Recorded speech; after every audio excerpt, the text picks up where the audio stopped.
Pope Leo XIV calls for a one-day Christmas ceasefire worldwide. On the evening of December 24, Pope Leo XIV presided over the Christmas Eve Mass, marking his first Christmas Mass since becoming Pope. On the evening of December 23, he issued a call urging all people of goodwill to respect Christmas Day and treat it as a day of peace, so that the world could experience at least 24 hours of calm. However, Russia rejected the appeal, which deeply saddened him. On December 23, Ukrainian forces withdrew from the eastern town of Siversk, a key gateway to Ukraine's last two strongholds in Donetsk Oblast. The final two Ukrainian-held strongholds in Donetsk are Sloviansk and Kramatorsk. As Russian forces continued their offensive against Ukraine, the U.S. Department of Defense on December 23 released the 2025 annual report on the military and security developments involving the Chinese Communist Party, once again issuing warnings about the security situation in the Taiwan Strait. The report states that the CCP is using 2027 as a key timeline to expand its military capabilities, posing a long-term challenge to security in the Taiwan Strait and the broader Indo-Pacific region. The CCP has also deployed hundreds of intercontinental ballistic missiles, posing a direct threat to the U.S. homeland. Military expansion appears to have emboldened the CCP to stir up trouble on multiple fronts, but the consequences are ones the regime cannot afford. Take recent tensions between the CCP and Japan as an example. The CCP's various threats, ranging from economic and cultural sanctions to military intimidation, not only failed to achieve any results, but instead further isolated China and worsened its economic decline. In effect, the CCP has lifted a stone only to drop it on its own foot. Don't miss the next drop, subscribe and hit the bell. Pope Leo XIV urges a global one-day ceasefire during Christmas. On the evening of December 24, Pope Leo XIV celebrated his first Christmas Mass since his election. At noon on December 25, he is scheduled to deliver the traditional Urbi et Orbi blessing, during which popes customarily review major global conflicts. On the evening of December 23, before returning to the Vatican from his residence in Castel Gandolfo, the Pope called on all people of goodwill to at least respect Christmas Day and treat it as a day of peace. He expressed hope that people would heed his appeal and allow the world to experience at least 24 hours, one full day, of peace. He added, "What saddens me most is that Russia appears to have rejected this ceasefire request." Earlier, Ukrainian President Volodymyr Zelensky stated that the United States had proposed a Christmas ceasefire between Ukraine and Russia, but Russia refused. Ukrainian forces withdraw from eastern stronghold Siversk. On December 23, the Ukrainian military confirmed that its forces had withdrawn from the eastern town of Siversk, which serves as a critical gateway to Ukraine's final two strongholds in Donetsk Oblast. After Russian forces captured Siversk, they moved one step closer to Ukraine's last two strongholds in the region, Sloviansk and Kramatorsk. In a statement, Ukraine's General Staff acknowledged that, due to the Russian significant numerical advantage and continuous pressure from small assault units under harsh weather conditions, Ukrainian forces decided to withdraw from the strategically important town in order to preserve soldiers' lives and resources, while still inflicting heavy losses on the enemy. The fall of Siversk carries major implications, allowing Russian forces to advance further toward Sloviansk, a core city in eastern Ukraine's so-called fortress belt, now only about 30 kilometers from the current front line. Sloviansk is the northern core city of the heavily industrialized Donbas fortress belt, a region Russia has demanded Ukraine cede as a condition for ending the war. The Ukrainian military stated that it would continue to apply pressure on the town and work to sever Russian logistical supply lines in the area. At the same time, Russia launched the largest drone and missile attack since the war began, targeting Ukraine nationwide. According to Ukrainian military statistics, Russia deployed more than 650 drones and 38 missiles, precisely striking energy infrastructure. The attacks killed multiple civilians, including a 4-year-old child, prompting strong condemnation from President Zelensky, who stated, "This attack sends a clear signal. Russia continues to prioritize violence even while negotiations are underway." In addition, the head of the Chernobyl nuclear power plant warned that vibrations caused by Russian missile strikes could lead to the collapse of damaged reactor radiation shielding, triggering a secondary disaster. Despite the brutal fighting, a faint glimmer of diplomatic hope has emerged. Zelensky revealed on social media that Ukrainian envoys held productive talks in Miami with U.S. President Donald Trump's envoys Steve Witkoff and Jared Kushner.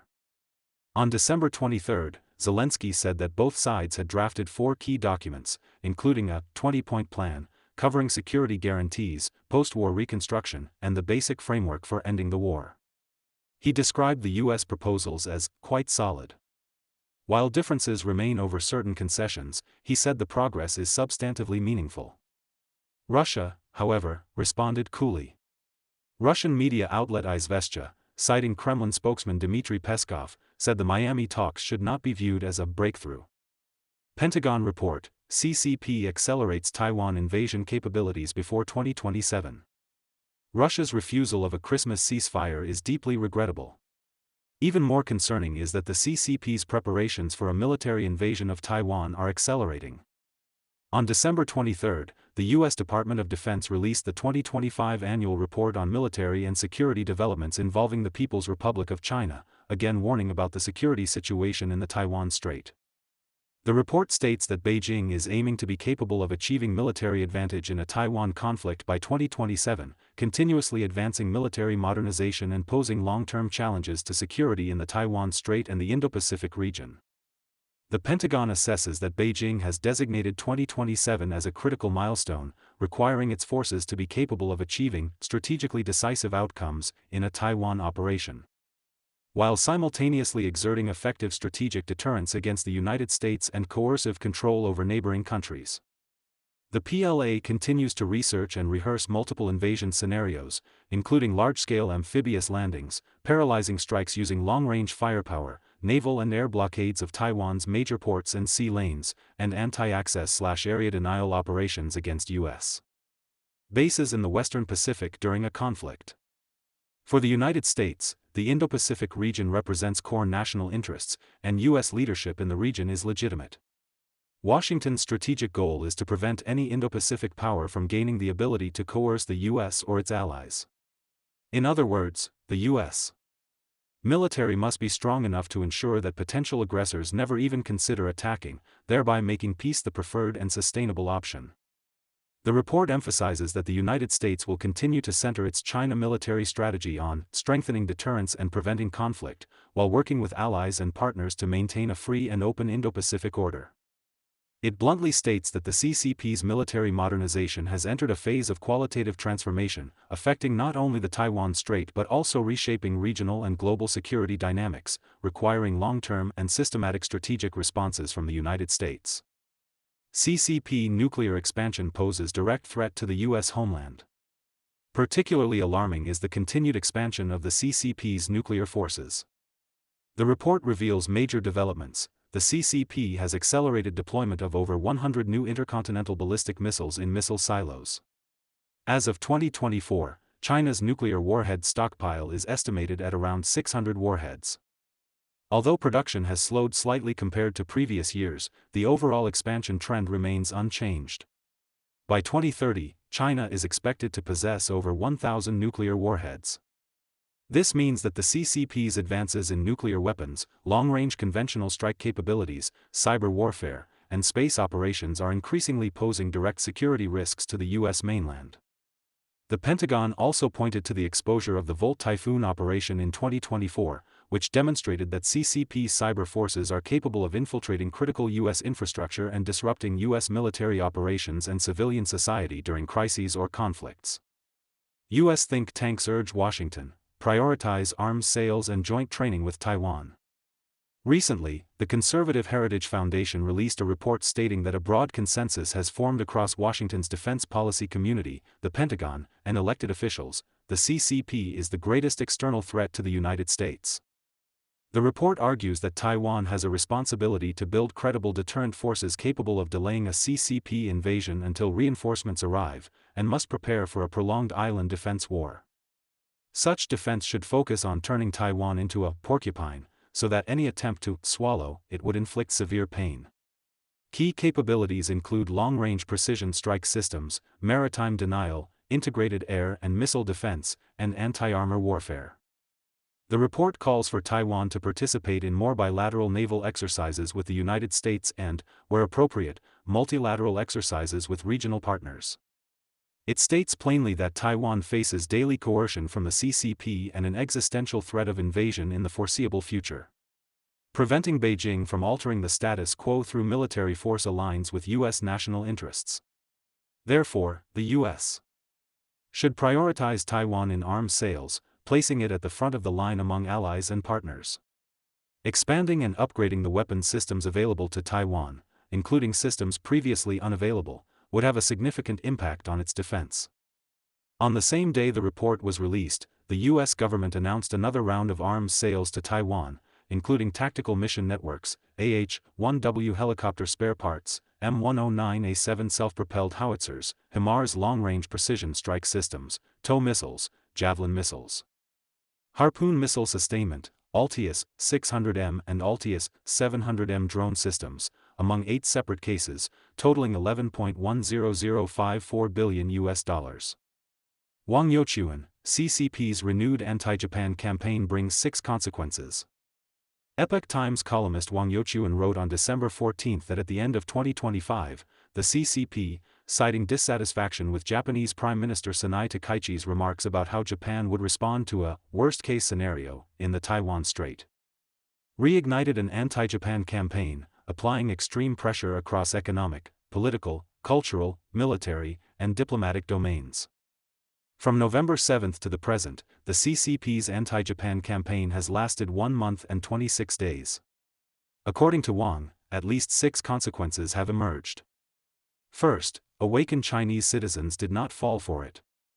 Chinese netizens' sarcastic advice to the CCP revealed how clearly they understand the regime's evils, such as "Publish your assets, she'd be scared to death. The CCP dares not publish assets. Become a Japanese citizen and vote against her. The CCP has no real elections. Send me to Japan to curse her, they can curse freely. The CCP has no free speech. Show her Ambassador Wang's video and trick her into a Cambodian scam park. The CCP is the behind Cambodian scam parks. Hands in pockets, let her lose face. Wolf warrior diplomats lack etiquette. Investigate her 30 years back and expose her corruption. The CCP is the most corrupt party. Second, Japan, Taiwan and U.S. Taiwan relations further upgraded. If the CCP launches a Taiwan war, not only would Taiwan's 23 million people suffer, but Japan, the Philippines, South Korea, and others would face severe security impacts. Japan's energy lifelines and semiconductor supply chains could be cut, placing Japan directly under CCP military threat. Ironically, CCP pressure accelerated deeper Japan, Taiwan and U.S. Taiwan ties.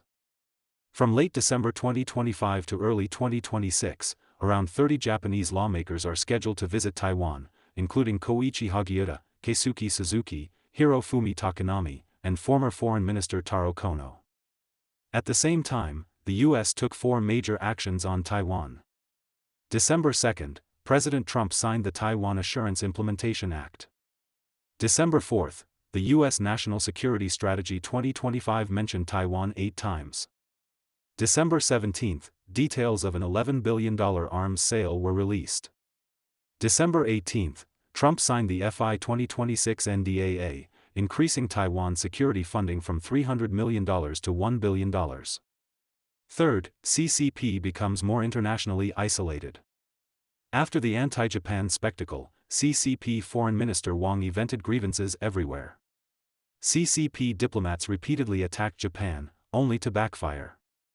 On December 20, Japan hosted the Japan-Central Asia Summit in Tokyo, signing over 150 agreements, including critical mineral supply chain cooperation. Kazakhstan's President Tokayev told Prime Minister Takaichi, "We have always regarded Japan as a reliable partner in Asia." Japan also deepened defense ties with Australia and the Philippines.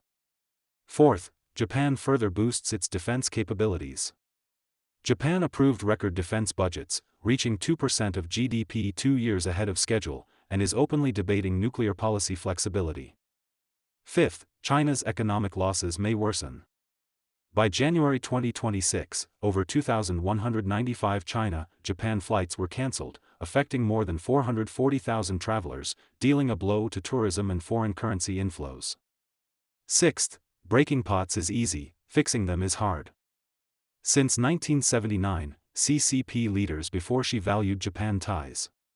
She has not made a single state visit to Japan in 13 years. Amid China's economic crisis, renewed anti-Japan campaigns only make reconciliation harder.